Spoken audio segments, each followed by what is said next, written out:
শেখ হাসিনা যেভাবে দেশ ছেড়ে পালালো এবং ক্ষমতাচ্যুত হলো, ঠিক এইরকম ভাবে আরেকজন স্বৈরাচারের পতন ঘটেছিল বাংলাদেশের ইতিহাসে, এবং সেটি ছিল হোসেন মোহাম্মদ এরশাদ। এরশাদের পতন কিভাবে হয়েছিল, কিভাবে এরশাদের হাত থেকে ক্ষমতা ছিনে নেওয়া হয়েছিল এবং এরশাদের শেষ পরিণতি কেমন হয়েছিল, জেনারেল এরশাদ সম্পর্কে জানতে পারবেন আজকের এই ভিডিওতে। রক্তপাতহীন সামরিক অভ্যুত্থানের মাধ্যমে 1982 সালের 24শে মার্চ রাষ্ট্র ক্ষমতা দখল করে নিজের রাজনৈতিক অভিলাষের যাত্রা শুরু করেন তৎকালীন সেনাপ্রধান লেফটেন্যান্ট জেনারেল হোসেন মোহাম্মদ এরশাদ। রাষ্ট্রপতি আব্দুস সাত্তারকে ক্ষমতাচ্যুত করেছিলেন তিনি। তার সামরিক ক্যারিয়ার শুরু হয় 1952 সালে অফিসার পদে যোগ দেওয়ার মাধ্যমে। মুক্তিযুদ্ধকালীন সময়ে 7ম বেঙ্গল রেজিমেন্টের অধিনায়ক ছিলেন তিনি তখন পাকিস্তানে অবস্থান করছিলেন।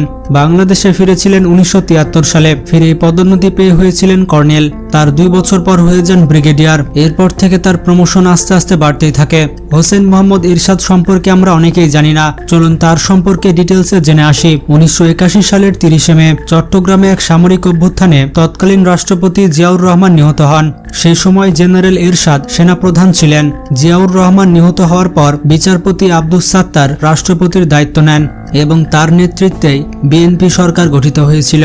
কিন্তু সেই সরকার বেশি দিন ক্ষমতায় থাকতে পারেনি। বিচারপতি আব্দুস সাত্তারের সরকারের 2 মাসের পরে জেনারেল এরশাদ কয়েকজন জেনারেলকে নিয়ে রাষ্ট্রপতির সাথে দেখা করে মন্ত্রীদের ব্যাপারে অভিযোগ তুলে ধরেছিলেন এবং এভাবে দেশ চলতে পারে না বলে তিনি রাষ্ট্রপতিকে বার্তাও দিয়েছিলেন। বিচারপতি সাত্তারকে বার্তা দেওয়ার পর জেনারেল এরশাদ ক্ষমতা দখলের ক্ষেত্র তৈরি করেছিলেন। শেষ পর্যন্ত 1982 সালের 24শে মার্চ জেনারেল এরশাদ বিচারপতি সাত্তারকে হটিয়ে বাংলাদেশের ক্ষমতা দখল করেছিলেন। তার ক্ষমতা দখলের পর দেশের রাজনীতি নিষিদ্ধ করে তিনি বাংলাদেশে দ্বিতীয়বারের মতো সামরিক শাসন জারি করে নিজেকে প্রধান সামরিক শাসক হিসেবে তুলে ধরেছিলেন। তিনি নতুন এক স্লোগান চালু করেছিলেন, সেটি ছিল নতুন বাংলাদেশ গর্ব মোরা। তবে তার সামরিক শাসনের বিরুদ্ধে প্রথমবারের মতো প্রতিবাদ করেছিলেন বাংলাদেশের দামাল ছাত্ররা।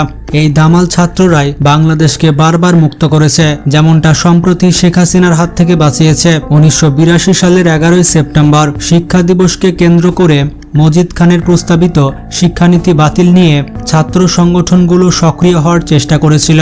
একই বছরের নভেম্বর মাসে সব ছাত্রদল একত্রে হয়েছিল এবং নাম দিয়েছিল ছাত্র সংগ্রাম পরিষদ। পরের বছর 1983 সালের 14 ও 15 ফেব্রুয়ারি ঢাকা বিশ্ববিদ্যালয় থেকে ছাত্ররা সামরিক শাসনের বিরুদ্ধে রাস্তাতে নামলে তাদের উপরে পুলিশ গুলি চালায়। পুলিশের সাথে এই সংঘর্ষে কমপক্ষে 5 জন নিহত হয়েছিল।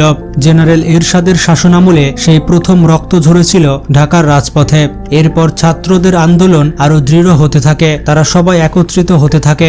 জেনারেল এরশাদ আন্দোলন দমনের পাশাপাশি নিজের রাজনৈতিক হওয়ার স্বপ্ন বাস্তবায়নে অতি তৎপর হয়ে উঠলেন। তিনি 1986 সালের শুরুতে বিভিন্ন দল থেকে মিজানুর রহমান চৌধুরী এবং ব্যারিস্টার মওদুদ আহমেদ সহ আরো অনেক রাজনীতিবিদদের নিয়ে জাতীয় পার্টি গঠন করে। সেই দল থেকে মনোনয়ন নিয়ে তিনি নির্বাচন করেন এবং রাষ্ট্রপতি হন। এরই মধ্যে রাজনৈতিক দলগুলো একত্রিত হয়ে তার বিরুদ্ধে জোট তৈরি করেছিল। 1986 সালে জেনারেল এরশাদ সংসদ নির্বাচন করেছিলেন এবং সেই সংসদ মাত্র 1 বছর টিকেছিল। 1988 সালে তিনি একতরফা নির্বাচন করলেও তিনি বেশি দিন টিকে থাকতে পারেননি। 2 বছর পরই আওয়ামী লীগ, বিএনপি এবং বামপন্থী দলগুলো অর্থাৎ তিনি জোটের গণ আন্দোলনের মুখে পড়েন। এরপর 1990 সালে জেনারেল এরশাদের পতন হয়। তার শাসনামলে পুলিশের গুলিতে অনেক ছাত্ররা মৃত্যুবরণ করেছিল, যেমনটা হয়েছে শেখ হাসিনার শাসনামলে। শেখ হাসিনা তো ছাত্রদের মেরে গণকবর দিয়েছে, আপনারা দেখতে পাচ্ছেন এগুলো হচ্ছে সেই গণকবর। এরশাদ যে ছাত্রগুলোকে গুলি করে মেরেছে তার মধ্যে নূর হোসেন এবং ডক্টর মিলনের নাম এখনো মুখে মুখে শোনা যায়, ঠিক যেমন এখন আবু সাইদের নাম মুখে মুখে শোনা যাচ্ছে এবং আগামীতেও শোনা যাবে। জেনারেল এরশাদের শাসনামলের পতনের দিনটি এখনো স্বৈরাচারের পতনের দিন হিসেবে পালিত করা হয়। জেনারেল এরশাদ মোট 9 বছর ক্ষমতায় ছিলেন, আর এদিকে শেখ হাসিনা টানা 16 বছর ক্ষমতায় ছিল। জিয়াউর রহমান যেমন 19 দফা কর্মসূচি নিয়েছিলেন, ঠিক তেমনি জেনারেল এরশাদ 18 দফা কর্মসূচি নিয়েছিলেন। তিনি ক্ষমতা বিকেন্দ্রীকরণের কথা বলেছিলেন। তিনি বাংলাদেশকে কয়েকটি প্রদেশে ভাগ করার পরিকল্পনাও নিয়েছিলেন, কিন্তু সেটি বাস্তবায়ন করতে পারেননি।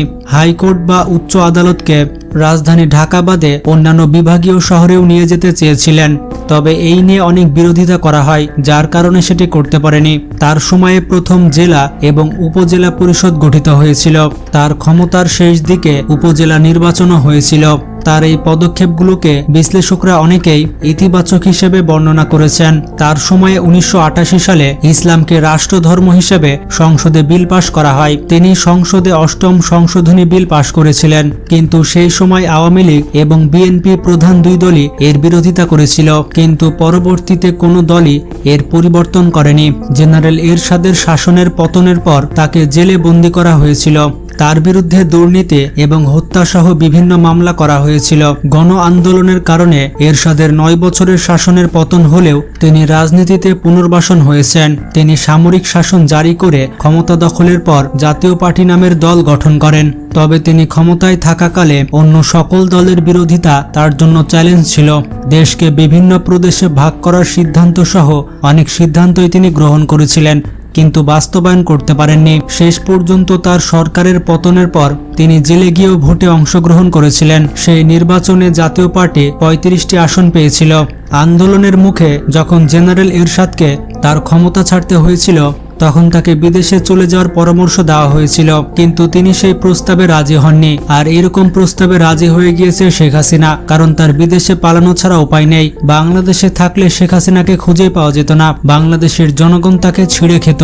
জেনারেল এরশাদ জেলে যাওয়ার বিষয়টি গ্রহণ করেছিলেন। তিনি বিদেশে না পালিয়ে দেশে থেকে গিয়েছিলেন বলেই পরবর্তীতে রাজনীতিতে আবার সক্রিয় হতে পেরেছিলেন। জেনারেল এরশাদের শেষ জীবনে তাকে টেলিভিশনে বারবার দেখা গিয়েছে। তিনি মুহূর্তের মধ্যে তার সিদ্ধান্ত পাল্টে ফেলতেন। সবশেষ 2019 সালে 89 বছর বয়সে জেনারেল এরশাদ মৃত্যুবরণ করেন এবং এখানে এরশাদের চ্যাপ্টার শেষ হয়। তো দেখতেই পেলেন বাংলাদেশে ইতিহাস রিপিট হয়। বাংলাদেশ এখন ছাত্রদের হাতে। বাংলাদেশে কোনো অন্যায় চলবে না, আর কোনো স্বৈরাচার চায় না বাংলাদেশ। কে কে আমার সাথে একমত কমেন্ট করে জানান।